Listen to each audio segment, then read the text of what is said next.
Trước khi ra đi, bà ngoại giao cho tôi 4 lá thư. Bà bảo tôi phải làm đúng theo lời trong đó. Lá thư đầu viết, đừng giúp bà bầu. Nhưng tôi chẳng để tâm lắm.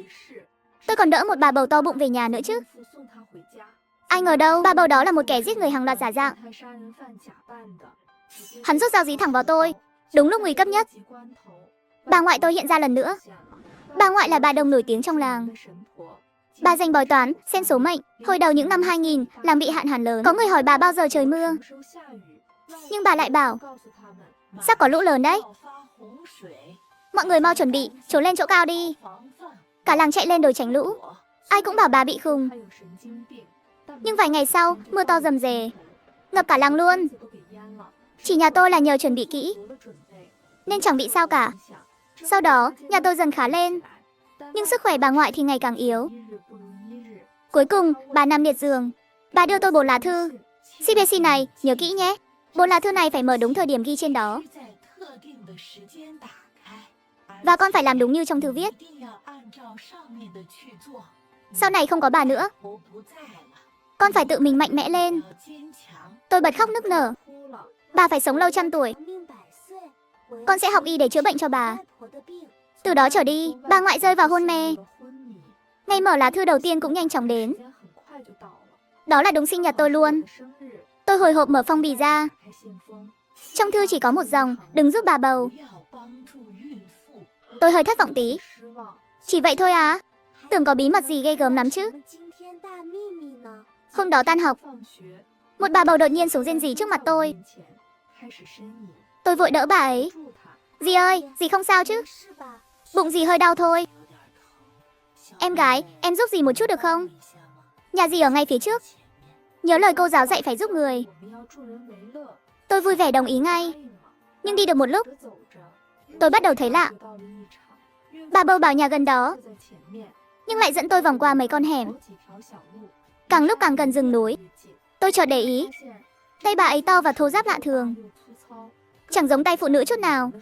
Cả cách nói cũng không phải giọng địa phương, giống người từ nơi khác tới. Lúc này tôi nhớ tới vụ án giết người hàng loạt gần đây. Kẻ thù ác lang thang khắp các vùng quê, giả làm bà bầu hoặc người khuyết tật để lừa nữ sinh. Linh cảm mách bảo tôi, bà bầu này chính là tội phạm bị truy nã cấp Anh. Nghĩ tới đó, tôi sợ tới mức chân không nhúc nhích nổi. Bà bầu cũng dừng lại. Em gái, sao em không đi nữa? Sao em khỏe thế nhỉ? Thấy tôi không đáp, bà bầu đổi giọng trầm hẳn xuống. Em nhận ra ta từ lúc nào? Nói xong, một bàn tay to bóp chặt cổ tôi. Tôi chẳng nghĩ ngợi nhiều, giơ đầu gối đập mạnh vào chỗ hiểm của hắn. Lúc hắn ôm bụng dưới gào lên, tôi giật tay ra, vừa kêu cứu vừa chạy trốn. Nhưng quanh đây hoang vắng, chẳng ai nghe thấy để cứu tôi cả. Hắn nhanh chóng đuổi kịp, tát tôi ngã lăn ra đất. Lúc này tôi hối hận kinh khủng. Sao mình không nghe lời bà ngoại chứ? Bỗng một tiếng súng vang lên, vài tên ác nhân trúng đạn, rồi một bóng người nhỏ bé lao tới, đánh nhau với tên cao lớn đó. Khi nhìn rõ người đó, tôi bật khóc. Bà ngoại cứu con. Nhưng khi bà định bắn phát nữa, súng bị kẹt. Hắn thừa cơ rút dao đâm bà. Bà già đáng ghét, dám phá chuyện tốt của ta. Ta cho người chết luôn. Lưng bà ngoại bị đâm thủng, nhưng không hiểu bà lấy sức đâu ra, ôm chặt tên ác nhân. Cuối cùng chính hắn ngã xuống. Hóa ra bà ngoại đã cho thuốc độc vào đạn. CBC, nhận tiền thưởng đi con. Nói xong câu đó, bà cũng gục xuống, vì bà đã báo cảnh sát trước. Họ tới ngay sau đó. Hắn bị đưa đi luôn. Còn bà phát hiện ra hắn thế nào, cảnh sát cũng không rõ. Tôi nhận được 20 triệu tiền thưởng. Tôi chôn bà ở sân sau nhà và dùng tiền đó vào đại học y. Còn lại 3 lá thư, tôi giữ như báu vật bên mình. Thời gian trôi nhanh. Đã 7 năm kể từ lá thư đầu tiên. Tốt nghiệp đại học, tôi thực tập ở một bệnh viện lớn. Ngày nào cũng chỉ có công việc. Cuộc sống ngột ngạt kinh khủng. Hôm đó, bạn thân Liễu Như Yên đột nhiên về nước. Cô ấy rủ tôi đi ăn tối. Giờ cô ấy thành công lắm. Nghe nói sau khi tốt nghiệp, cô ấy mở công ty du lịch ở nước ngoài. Đã tự do tài chính luôn rồi. Chúng tôi trò chuyện thật lâu, còn nhấp chút rượu nữa. Thật ngưỡng mộ bạn quá. Tôi lớn vậy rồi mà chưa ra khỏi tỉnh. Đừng nói tới chuyện ra nước ngoài. Liễu Như Yên bật cười. Cái đó có gì khó đâu. Mua vé máy bay là bay được ngay.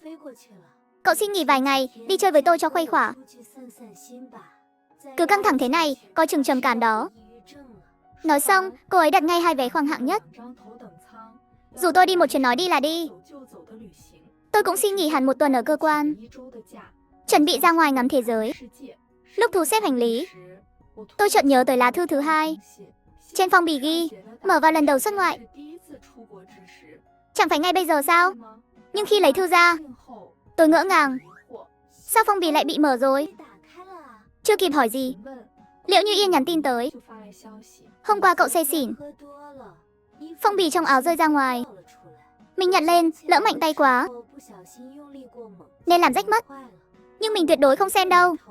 Tôi nhìn lại lá thư. Chỉ có một dòng, hãy tin bạn của con. Không hiểu sao, tôi thấy lá thư này kỳ kỳ. Nhưng Liễu Như Yên là bạn thân nhất của tôi, nên tôi vẫn quyết định tin cô ấy. Vài tiếng sau, chúng tôi đáp máy bay tới Bangkok. Liễu Như Yên gọi một chiếc xe đen tới. Đi nghỉ ở khách sạn trước đã. Tối nay mình dẫn cậu đi dạo chợ đêm ở đây. Đảm bảo cậu sẽ tròn xoe mắt cho xem. Nói xong, cô ấy đưa tôi một chai nước dừa, rồi bắt đầu nói tiếng Thái với tài xế. Tôi đùa một câu. Hai người có đang bàn nhau bán tôi không vậy? Ai ngờ Liễu Như Yên giật mình. Cậu hiểu tiếng Thái sao nổi? Tôi hoảng hốt, nhưng thấy đầu óc bắt đầu mơ màng. Xong rồi, chai nước dừa có vấn đề. Tỉnh lại lần nữa, tôi đã ở trong một căn hầm tối om.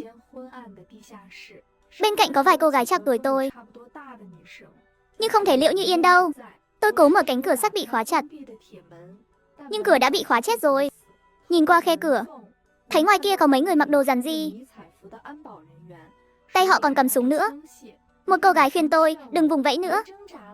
Tới đây rồi thì chấp nhận đi. Tôi rơi vào tuyệt vọng ngay tức khắc. Sao Liễu Như Yên lại hại tôi chứ? Lá thư của bà rõ ràng bảo tôi tin cô ấy mà. Rốt cuộc là sai ở đâu vậy? Tôi co mình vào góc tường, run lẩy bẩy không ngừng. Không biết bao lâu trôi qua, bạn thân yêu dấu Liễu Như Yên bước vào. Lúc này tôi mới vỡ lẽ. Lại là quản lý của một băng nhóm buôn người. Như Yên, tôi chưa từng làm gì có lỗi với bạn. Sao bạn lại lừa tôi thế này? Hứa CBC, cậu đúng là tốt với tôi. Nhưng trách thì trách thị trường giờ khó quá thôi. Lừa người lạ không dễ, đành phải lừa người quen vậy. Cô ấy còn giơ ngón cái với tôi. Nhưng bà ngoại cậu đúng là kỳ nhân thật. Chuyện này cũng đoán được. Tôi bừng tỉnh hiểu ra, nội dung lá thư đó bị bạn sửa rồi, đúng không? Cũng không hẳn là sửa. Mình chỉ dùng laser xóa chữ đầu tiên thôi. Câu gốc là đừng tin bạn bè. Nói xong, cô ấy ra lệnh cho hai bảo vệ lôi tôi ra ngoài. Bọn con gái ở đây đều bị bán đi khắp nơi làm việc. Nhưng để tình chị em một thời, mình không thấy cậu bị hành hạ đâu. Cậu gom đủ 50 triệu, mình thả cậu đi. Tôi chẳng có lựa chọn nào, đành chuyển hết tiền tiết kiệm vào tài khoản cô ấy chỉ định. Nhưng vẫn chưa đủ. Liễu Như Yên bảo tôi vay online. Cuối cùng cũng gom đủ 50 triệu. Giờ tôi đi được chưa? Nhưng Liễu Như Yên phá lên cười điên dại. Cậu vẫn ngây thơ như hồi cấp 3 nhỉ? Cậu nghĩ mình sẽ để cậu sống mà về nước sao? Làm việc ở đây đến mệt mỏi luôn đi nhé. Tối hôm đó, tôi và mấy cô gái trong hầm bị dán số lên người, rồi đưa tới một nhà hát. Khán đài bên dưới toàn là đại gia và ông chủ địa phương. Họ đấu giá chúng tôi như hàng hóa. Tôi là món hàng cuối cùng lên sàn. Liễu Như Yên giới thiệu tôi. Hàng số 10, nữ bác sĩ tốt nghiệp đại học danh tiếng, chưa từng yêu ai. Giá khởi điểm 100 triệu. Sau một hồi tranh đấu, tôi bị một ông lão 60 tuổi mua với giá 200 triệu. Tôi tuyệt vọng tới mức tim như ngừng đập. Đầu óc hiện lên cảnh bị ông lão đó hành hạ. Nhưng khi tới nhà người mua, ông ấy lại hỏi, chiếc vòng này cháu lấy ở đâu vậy? Đây là bà ngoại cháu tặng ạ. Ông lão giật mình. Hứa Nhân Phượng là bà ngoại cháu sao? Hóa ra hơn chục năm trước, ông lão định cùng bạn bè làm ăn mờ ám. Ông tìm bà ngoại tôi xem bói. Bà ngoại bảo ông, làm chuyện xấu là đường cùng, hãy làm ăn đàng hoàng, sau này sẽ phát đạt. Bà còn không lấy tiền của ông, mà chỉ đưa ra một điều kiện. Nếu sau này gặp ai đeo vật này, ông phải hết lòng giúp đỡ họ. Ông lão lấy ra một lá bùa. Mấy người bạn làm ăn xấu của ta cuối cùng đều bị bắt, hoặc tù mãi, hoặc chết luôn. Ta bà ngoại cháu một mạng. Ta nhờ bà mà thoát nạn. Cuối cùng, ông lão tự mình sắp xếp người đưa tôi về nước. Vừa về, tôi báo cảnh sát ngay. Liễu Như Yên không biết tôi gặp kỳ tích này, vẫn vô tư lừa người quen trên mạng xã hội. Kết quả là vừa về nước đã bị bắt. Biết tôi tố cáo, cô ấy nổi điên lên. Hứa CBC, sao cậu thoát được vậy? Mình rõ ràng chỉ cần hoàn thành phi vụ cuối này là định rửa tay gác kiếm rồi. Sao cậu lại hại mình chứ? Tôi cười lạnh đáp lại, cậu cứ ở đây làm việc chăm chỉ nhé. Làm đến mệt luôn thì thôi.